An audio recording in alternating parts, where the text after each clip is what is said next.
Again, wholeheartedly, the University of Madras is conveying thanks to Honorable Prime Minister of India as well as the Minister of Defence, who have always have the keen interest to strengthen the border security of the country. Only once the border security is tightened and safe, then citizens can have a happy living. So this is the principle of each country, and India is forwarding in this attitude. Really, I'm very thankful, sir. I am from the south part of Tamil Nadu, a small town, Sivagangai, where the first freedom fighter, about 69 years before Rani Jhansi Rani Lakshmi Bai, who came Rani Velu Nachiyar. She was the first Indian woman who fought against the East India Company in 1770 to 80, like that. I am from that family. My full name is Gauri Vallabha Raja Durachingam. It was shortened to Gauri. That's the one. And really, I'm very happy to have our young graduates who are going to become MPhil graduates soon. The Master of Philosophy has taught a lot of things to do in a particular subject or the discipline. So here, from the point of defense, you have learned a lot of subjects from the principles, practices, sometimes experimentation in the defense strategies. I wholeheartedly congratulate all of you because you are the senior persons. Young students in the university or the colleges become MPhil or the teachers. But amidst your hectic, tight schedule, sometimes even the very high pressure, you are able to complete the degree means really it's a marvelous job, and I congratulate you. And at the same time, I congratulate the woman force behind the family, in your family, who has supported you to have such a degree. Really, my hearty congratulations to the family members also. But once become the Master of Philosophy, you should not feel that that saturation has taken place. You have to go further, because the father of marketing management, Philip Kotler, says, to stand where you are, you should run. Otherwise, you may have to run away, somebody will occupy. This holds good for everywhere.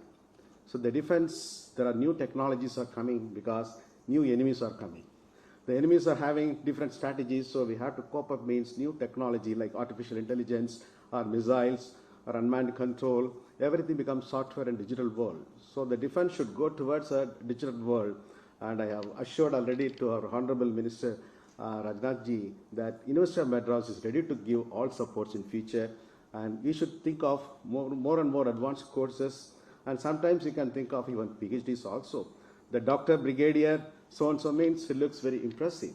So in that way, University of Madras will give you some special channels for defense people, really brigadiers and equal rank people, and hope these ceremonies will crank further relationship between University of Madras and defense team like this.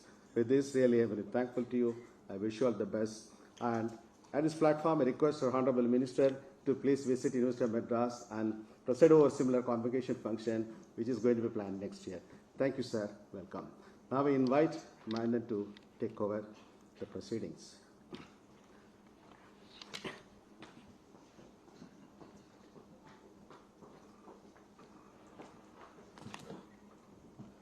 Sir, today the MPhil program degree is being awarded to 49 officers, which includes 6 officers from the friendly foreign countries, 3 from Sri Lanka, 1 from UK, 1 from France, and 1 from Oman.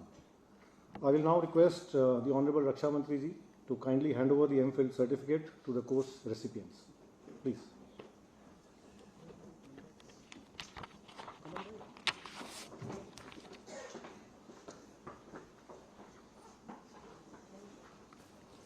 The first recipient who can come and take his degree is Major General Vikas Rohela, Indian Army.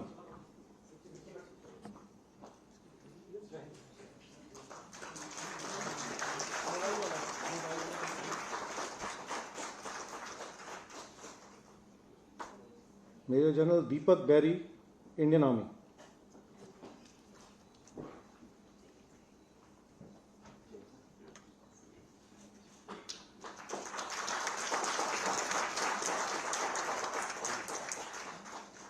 Brigadier Sanjeev Rohila, Indian Army.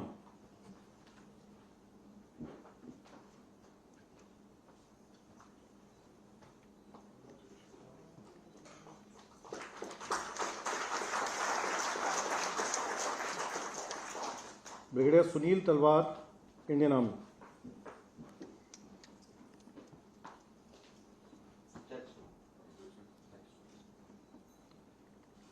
Major General Mohit Gandhi. Major General Mohit Gandhi, Indian Army.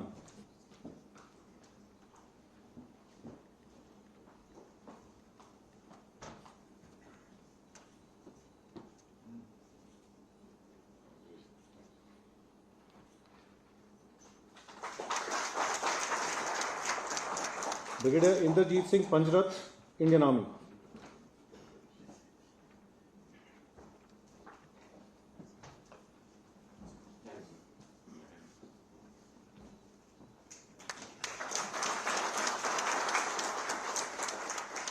Brigadier Manoj Kumar Mathur, Indian Army.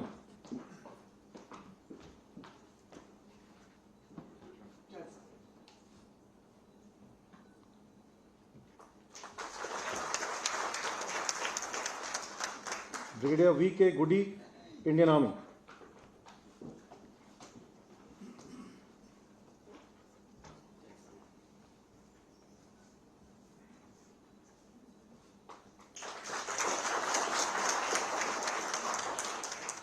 Major General Arvind Chauhan, Indian Army.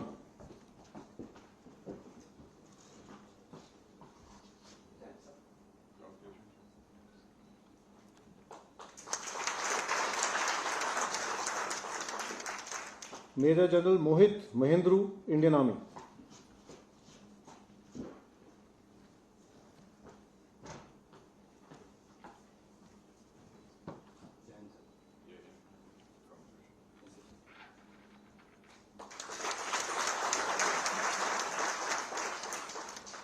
Brigadier Deepak Singh Bisht, Indian Army.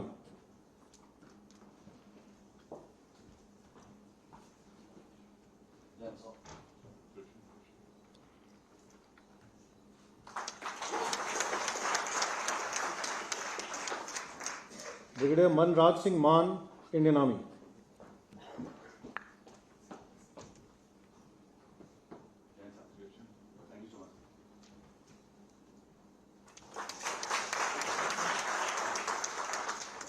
Brigadier Irvinder Singh Gill, Indian Army.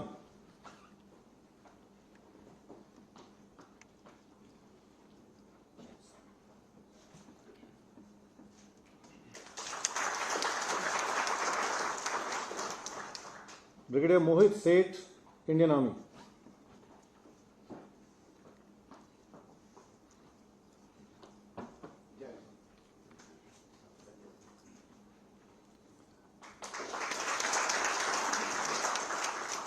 Brigadier Gaurav Gautam, Indian Army.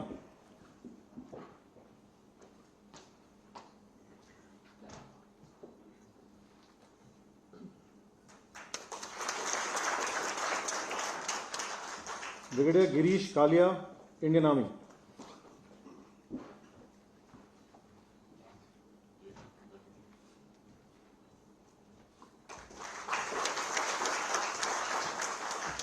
Brigadier Rajesh Sethi, Indian Army.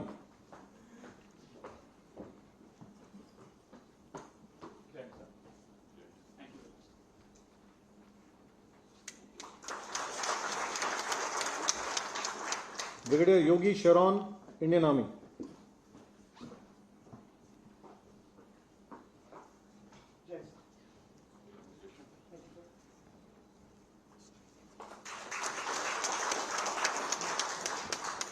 Brigadier Neeraj Shukla, Indian Army.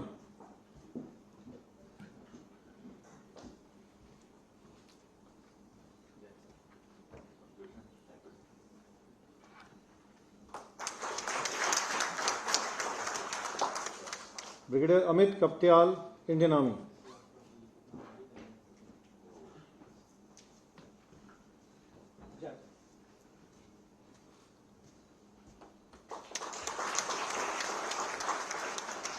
Brigadier Ajay Mishra, Indian Army.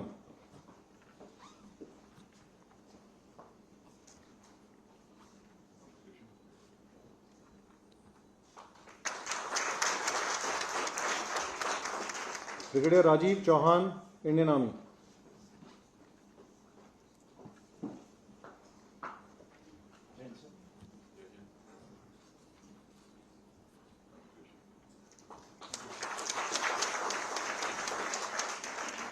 Brigadier Sukriti Baveja, Indian Army.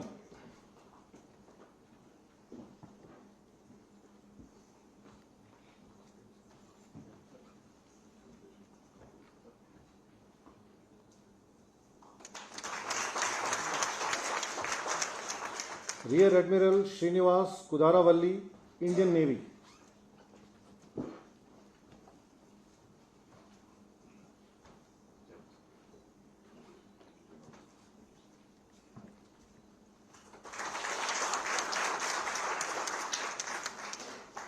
Rear Admiral Ankur Sharma, Indian Navy.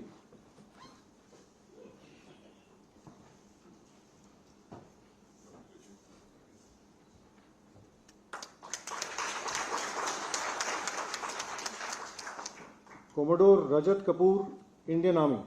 Sorry, correction, Indian Navy.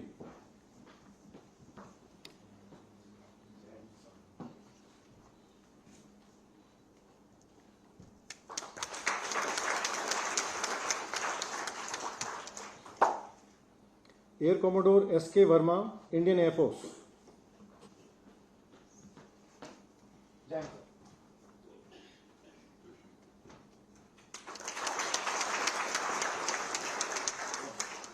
Air Commodore Pavan Kumar, Indian Air Force.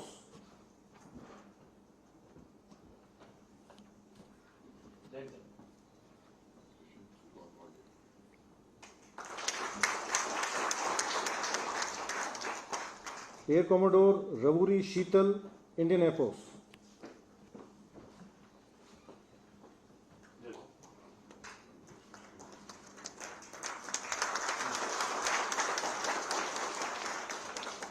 Air Commodore M. Bandopadhyay, Indian Air Force.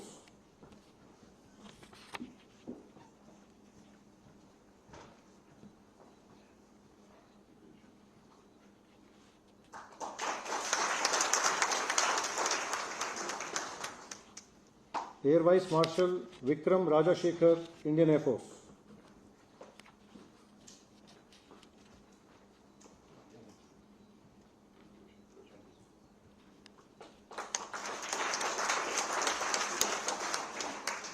Air Commodore Ajay Kumar Pan, Indian Air Force.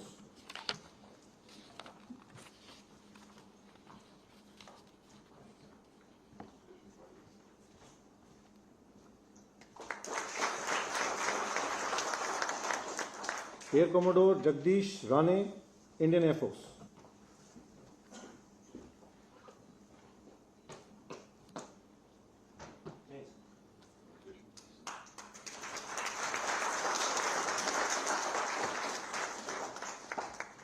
Ms. Devjani Chakravarti, Indian Administrative Service.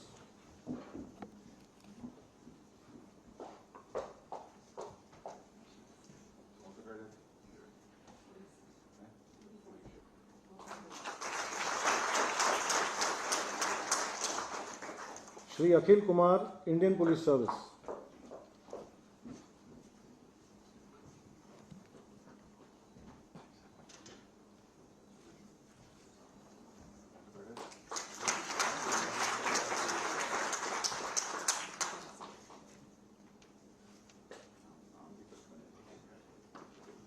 Ms. Anupam Kulshrestha, Indian Police Service.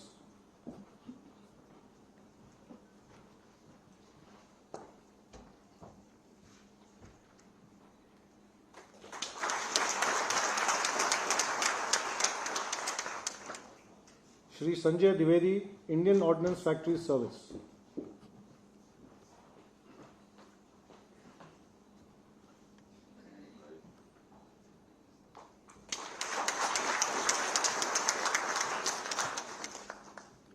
Dr. Arvind, Armed Forces Headquarter Cadre.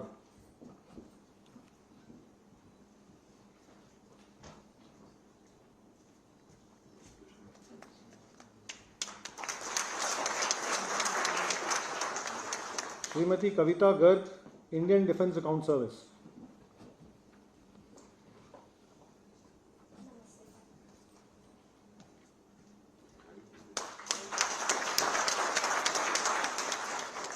Shri T. Paneer Selvam, Defence Service, Defence Research Development Service.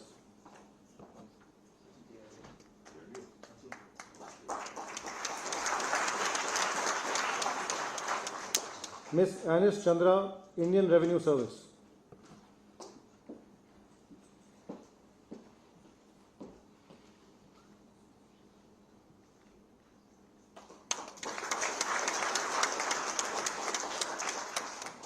Miss Vinita Sharma, Indian Police Service.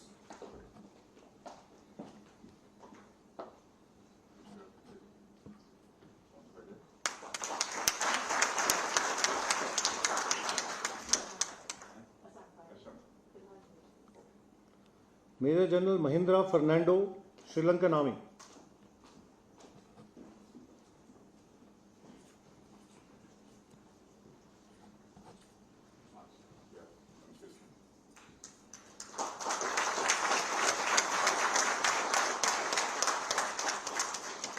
Major General Robin Jayasuriya, Sri Lankan Army.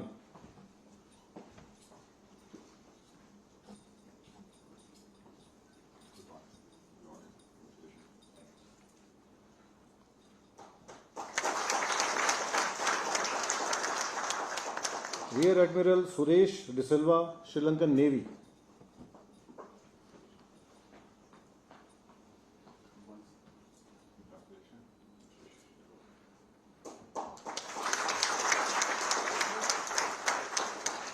Captain Licor, French Navy.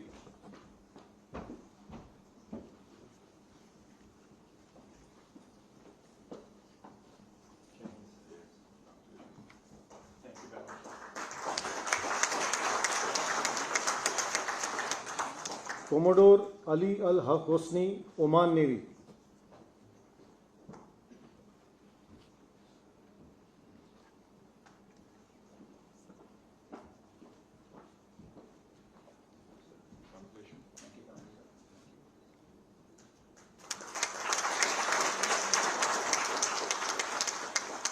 Captain Ian Lynn, UK Navy.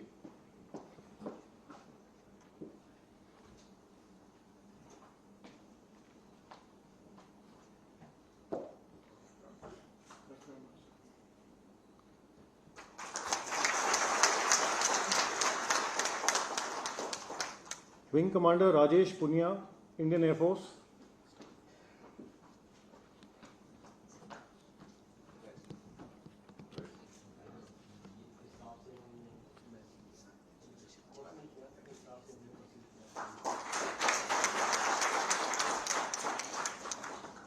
So we have finished with the award of degrees, sir. May I now request Honorable Raksha Mantri ji to address the recipients of the MPhil degrees.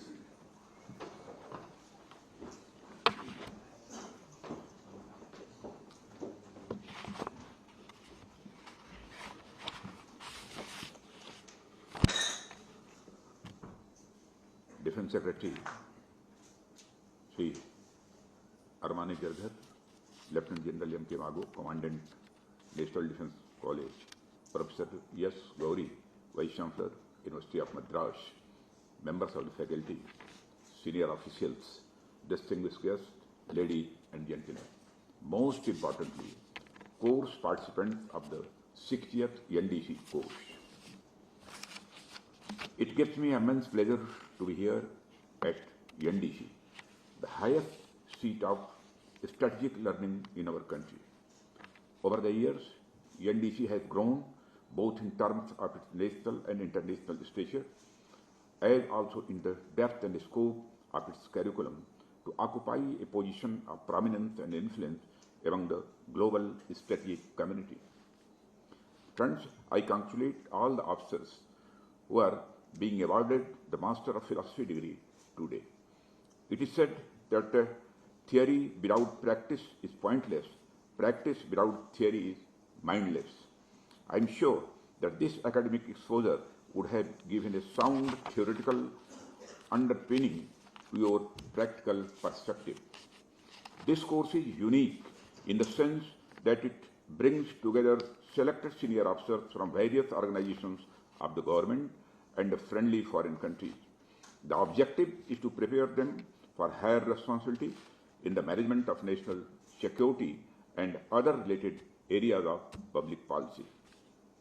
I am certain that this course would have enhanced your insight into the strategic challenges and opportunities that our nations are facing today.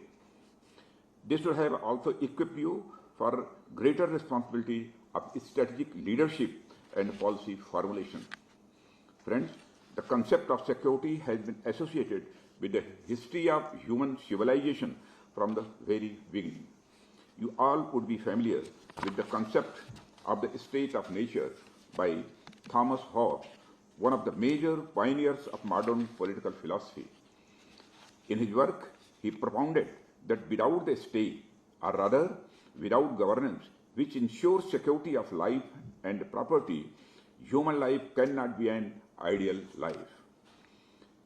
Here, by state, he means the guarantor of security.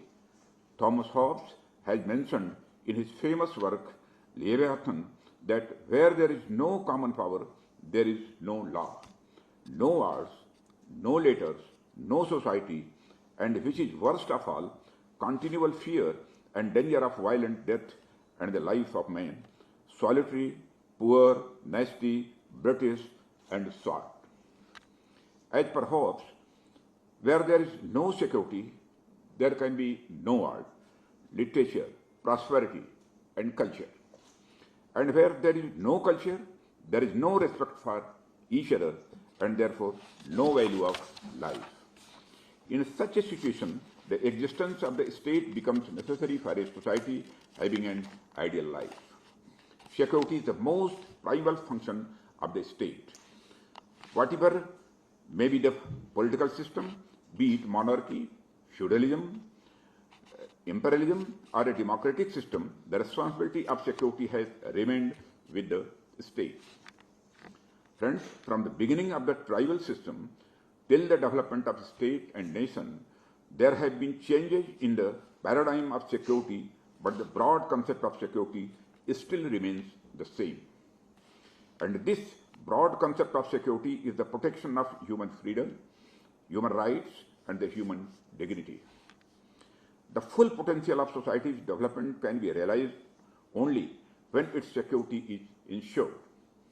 That is why I believe that the narrative of dichotomy between security and development, as stated by a few commentators, is false. Security is sine qua non for civilization to flourish and prosper. Friends, with the changing times and society, the dimensions of security have also changed. Till the recent past, security was generally viewed in two aspects. First, internal security, and second, external security. Internal security means the management of security within our borders and the maintenance of law and order. And external security means the protection of our borders from the foreign forces. But as seen from the last few decades, the gap between internal and external security is getting narrower. New dimensions of security threats are emerging that are becoming increasingly difficult to classify. Take terrorism from example. Generally, it falls in the area of internal security, but at times it comes to light that training, funding, and armed support of such organizations is being done from outside the country. Incidents of cross-border infiltration and cross-border terrorism are seen, which are classified in the category of external security. And now, we are facing such security threats which fall into the category of non-kinetic and non-contact warfare. Cyber warfare and information warfare are such security threats. The vulnerability of the critical infrastructure to cyber attacks has become a big concern. Critical infrastructure like power generation and distribution is increasingly becoming more complex and reliant on networks of connected devices. Just a few decades ago, power grids and other critical infrastructure operated in isolation. Now, they are far more interconnected both in terms of geography and across sectors. The energy sector is one of the main targets of the cyber attacks against critical infrastructure, but it is not the only one. transport, public sector services, telecommunications, and the critical manufacturing industry are also vulnerable.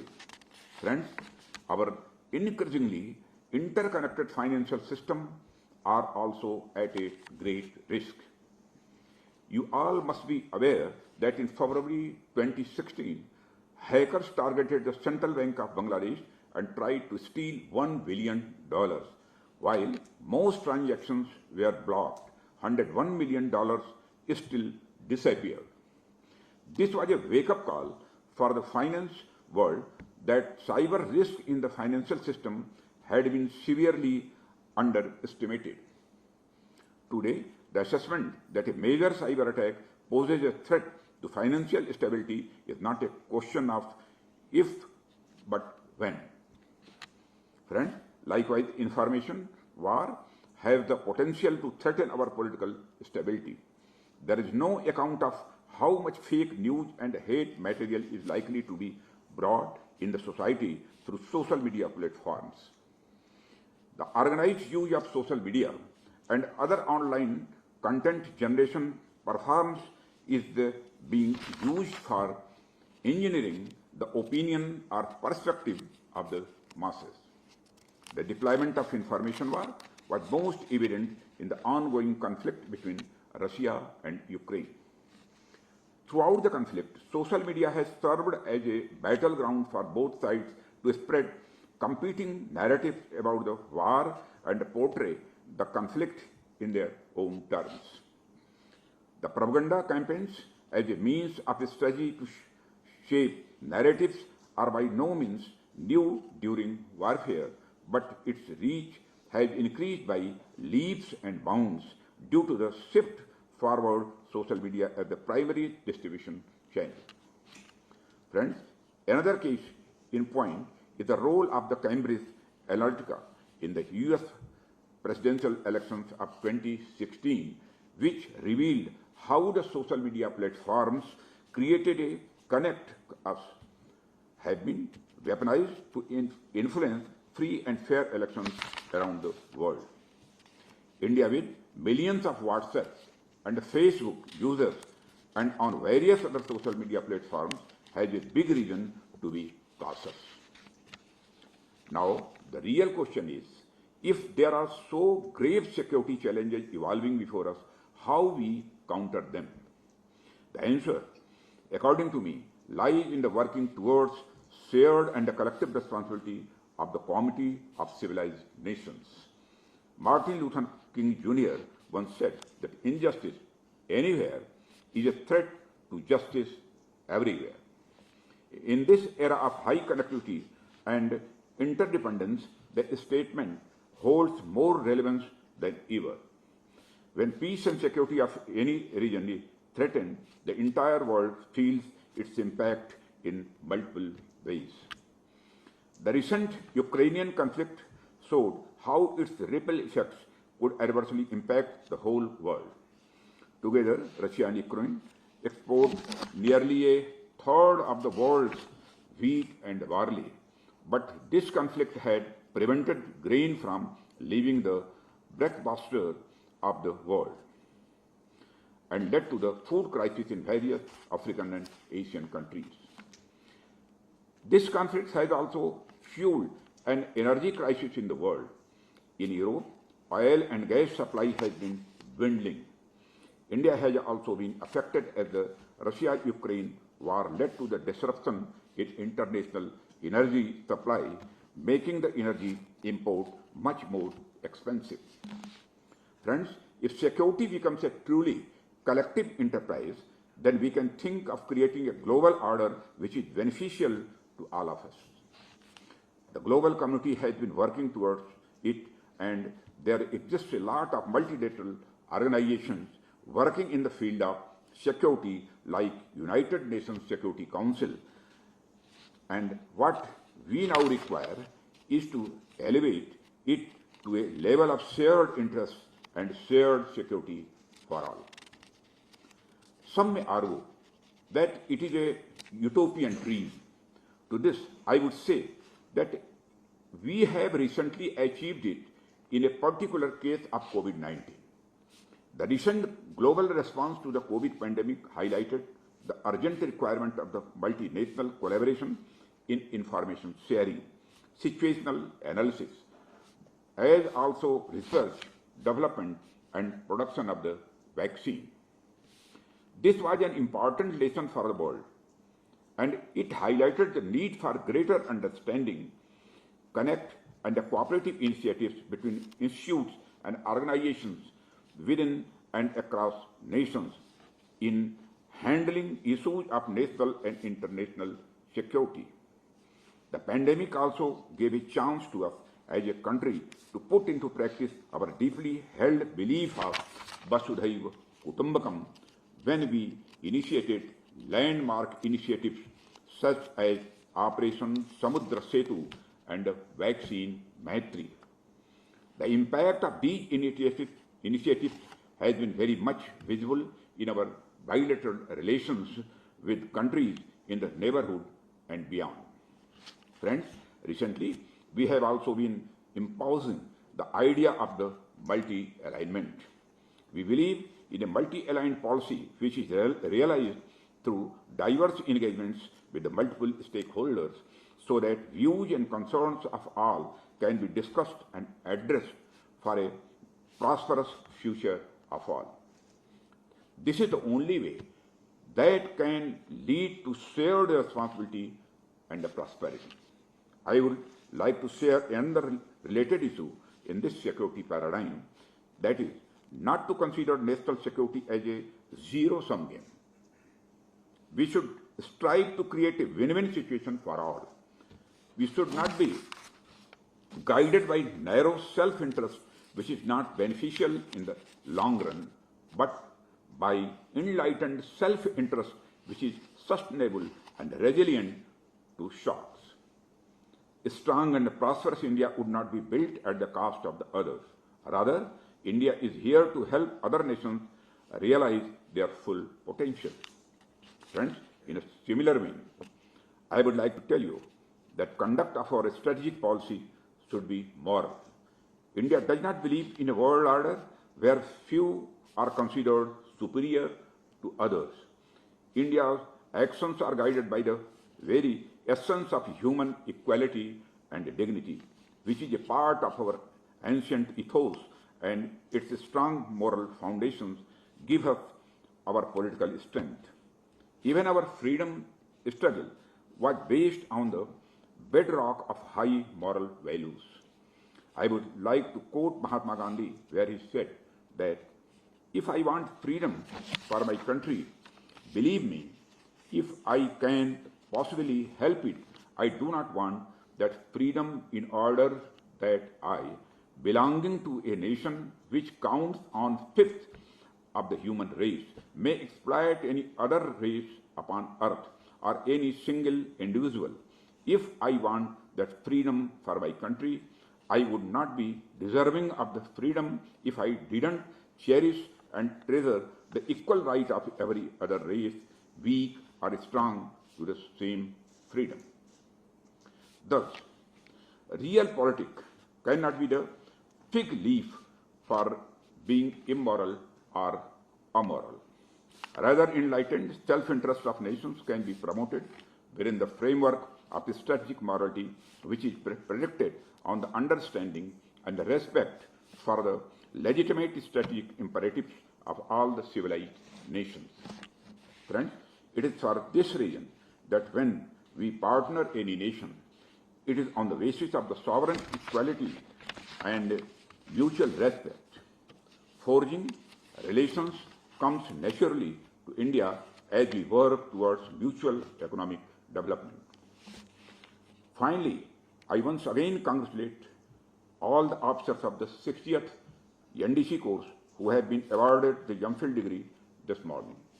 I would also like to especially congratulate the officers from foreign countries of this NDC course.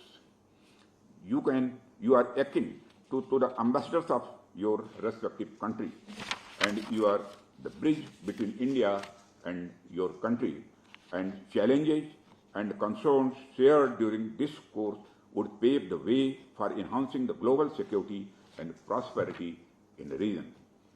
I wish all of you great success in your future endeavors and am confident that you will earn great laurels for yourself and your country also. And in doing so, you will make both this country and the NDC proud. I once again thank the Commandant Lieutenant General M.K. Mago for inviting me for the Convocation ceremony. May the National Defence College grow its strength and stature in the years to come and continue its service to the nation. Thank you very much.